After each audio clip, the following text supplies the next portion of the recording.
మహాలక్ష్మి పథకం మీద మహిళలు ఎలా ఫీల్ అవుతున్నారు ఇక్కడ? మహిళలందరూ వాళ్ళకి ఇన్ని రోజులు ఏమేమి కోరికలు ఉన్నాయో ఎక్కడెక్కడ పోవాలని అది అవసరం ఉన్నా లేకపోయినా వాళ్ళు వెళ్ళడం జరుగుతుంది. ఎందుకంటే వాళ్ళందరూ ఇదే మంచి ఎప్పుడైతే పథకం అమలు అయిందో ఇంకా వాళ్ళ బాగా ఎంజాయ్ చేస్తున్నారు. అంటే కాలేజ్కి వెళ్ళే వాళ్ళకేమో వాళ్ళ అవసరాలు తీరుతున్నాయి ఇబ్బంది లేకుండా. ఇంకా అట్లనే ఎక్కడికైనా గుడ్లకి దూర ప్రయాణం చేయాలనుకున్న వాళ్ళు కూడా ఆ గుడ్లకి యాత్రలకు కూడా పోతున్నారు. వాళ్ళందరూ చాలా హ్యాపీగా ఫీల్ అవుతున్నారు మహిళలందరూ కూడా. 28వ తారీఖు నుంచి కొత్త రేషన్ కార్డులకు అప్లై చేసుకోమని చెప్తున్నారు. దానికి ఎవరైతే అర్హులు అనుకుంటున్నారో ఎలాంటి వారు అప్లై చేసుకోవచ్చు? అర్హులైన వాళ్ళది అది ఆల్రెడీ మనకి ఇన్కమ్ లైన్ అనేది ఒకటి ఉంటుంది కదా, అది బిలో పావర్టీ ఉన్న వాళ్ళకి వాళ్ళు అప్లై చేసుకుంటారు కదా.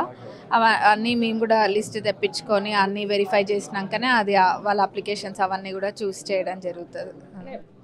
అలానే రైతు బంధు కూడా ఇంతకుముందు నార్మల్గా పడేది, ఇప్పుడు కొంచెం రూల్స్ అండ్ రెగ్యులేషన్స్ మార్చారు. అలానే పింఛన్ కూడా ఇప్పటివరకు పడలేదని చెప్పేసి చెప్తున్నారు. దాని మీద మీరేమనుకుంటున్నారు?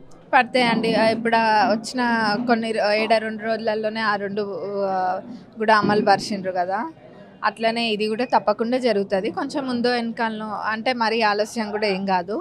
ప్రభుత్వం చెప్పింది 100 రోజుల లోపల అన్ని పథకాలను కూడా అమలు పరుస్తామని చెప్పిండ్రు. అన్నట్టుగా తప్పకుండా కాంగ్రెస్ ప్రభుత్వం అన్ని పథకాలను అమలు పరుస్తుంది.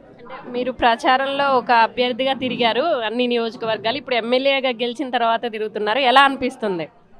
మంచిగా అనిపిస్తుంది. అంతకుముందు దాకా వేరే, ఇప్పుడు ఇంకా బాధ్యత తోటి ముందుకెళ్ళాలి. అన్నీ వాళ్ళకి చెప్పడం కాదు, చెప్పినాక ఏమేమైతే చెప్పినామో అవన్నీ కూడా చెప్పిన తీరుగా చేసుకుంటూ ముందుకెళ్ళాలన్నది మా ఉద్దేశం. అదే కాకుండా వాళ్ళకి ఇప్పుడు ఊర్లలోకి మళ్ళీ అన్ని ఊర్లలోకి వెళ్తామని చెప్పిన నేను. తప్పకుండా అన్ని ఊర్లకి తండలకి తప్పకుండా వెళ్తాం. వెళ్ళి అక్కడ ఏమైనా సమస్యలు ఉన్నా అవి కూడా తెలుసుకుంటాము. అదే కాకుండా వేరేవి ఇప్పుడు ఏవేవైతే ఉంటాయో ఇళ్ళకి ఎవరు అర్హులు అవన్నీ కూడా మేము లిస్ట్ అన్నీ ప్రిపేర్ చేసుకొని ఎప్పుడైతే టైం వస్తుందో ఆ టైంకి అవన్నీ మా దగ్గర రెడీ ఉండేటట్టుగా మేము చేసుకుంటాం. అంటే కొంతమంది మహిళలు కొన్ని చోట్ల ఇబ్బందులు పడుతున్నారు, పోలీస్ స్టేషన్కి వెళ్ళినా న్యాయం జరగట్లేదు అని అంటున్నారు. అలాంటి వారికి మీరు ఎలా సాయం చేయబోతున్నారు? ఈ వేదిక ద్వారా నేను చెప్తున్నా, అట్లా ఎవరైనా మహిళలకు అన్యాయం జరుగుతుందని అనుకుంటే నేరుగా మీరు ఎవరు లీడర్స్ కూడా అవసరం లేదు. ఏ మహిళలకైతే అన్యాయం జరుగుతుందో వాళ్ళు మా క్యాంప్ ఆఫీస్కి వచ్చి డైరెక్ట్గా నన్ను కలవచ్చు. ఏ సమస్య ఉన్నా నేను వింటా, తప్పకుండా విని అది మీకు సహాయంగా మహిళలందరికీ కూడా సహాయంగా ఉంటా.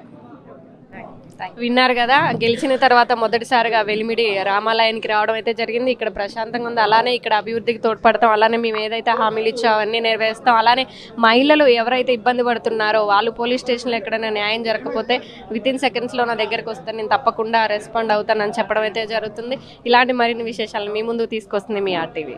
మరిన్ని వీడియోస్ కోసం ఛానల్ ని సబ్స్క్రైబ్ చేయండి. లేటెస్ట్ అప్డేట్స్ కోసం వాట్సాప్ ఛానల్ ని ఫాలో చేయండి. అండ్ లింక్ డిస్క్రిప్షన్ లో ఉంది.